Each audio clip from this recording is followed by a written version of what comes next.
Po ajo që është më e bukur dhe qeshia mbi tort, le themi në xhenet, është momenti kur njerëzit do të takojnë Allahun, Zotin e tyre.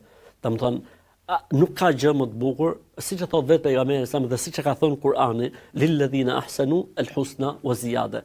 Për ata të cilët kanë bërë mirë, do të ketë mirësi pafund, po do të ketë diçka plus, do të ketë diçka më tepër. E pyet ekstra. E pyetën profetin alayhis salam, thonë pejgamberi Zot, ç'është kjo? Diçka më tepër, diçka plus ekstra, tha shikimi i të madhit Zot. Tani llogaritë të domethënë që besimtarët që kanë adhuruar Zotin, e kanë besuar Zotin, janë përkushtuar Zotit, janë trembur fakti që një ditë do dalin para Zotit dhe janë munduar me këtë fakt të rregullojnë dhe të përmirësojnë dhe të reflektojnë në jetën e tyre, vjen një moment që Zoti në xhenet ju kërkon takim dhe shkojnë gjithë në takim të madh të Zot. Thot Zoti, a ju ka mbet gjë? Thonë jo. A doni dëgjë? Jo. A keni një kërkesë? S'kemi më. A keni një dëshirë? Llogaritë ky njeriu sot, ky që s'ngopet kurrë, do të vi një moment që do thotë s'kam çfarë të kërkoj. Pra ka mbaruar gjithçka. Ja ka plotësuar Zoti gjitha dhe nuk ka një ëndër apo një dëshirë më. Atëherë, thot Zoti, o besimtar, po ju njoftoj se unë ndaj jush jam i kënaqur dhe kur nuk do të zemrohem, do të derdh mbi ju kënaqësinë time. Thot pejgamberi alayhis salam, dhe kjo është një nga mirësitë dhe begatitë më të mëdha që përjetojnë xhenetlit. Pastaj hiqet perdja.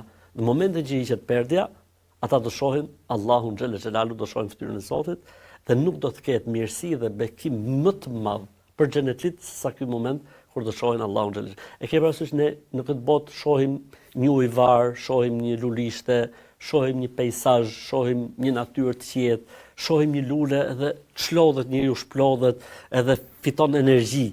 Me mend shofësh më të bukurin. Për emrave të Zotit është El Xhemil.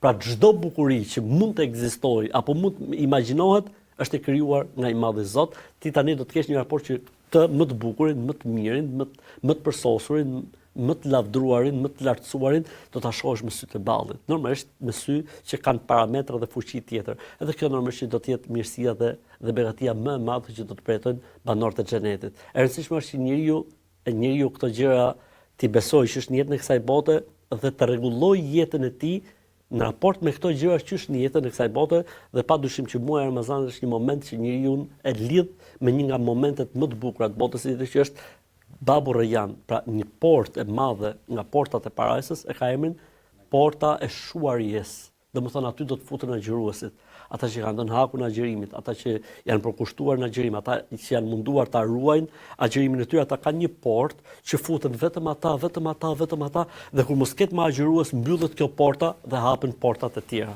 Zoti na bëf për këtyre njerëzve.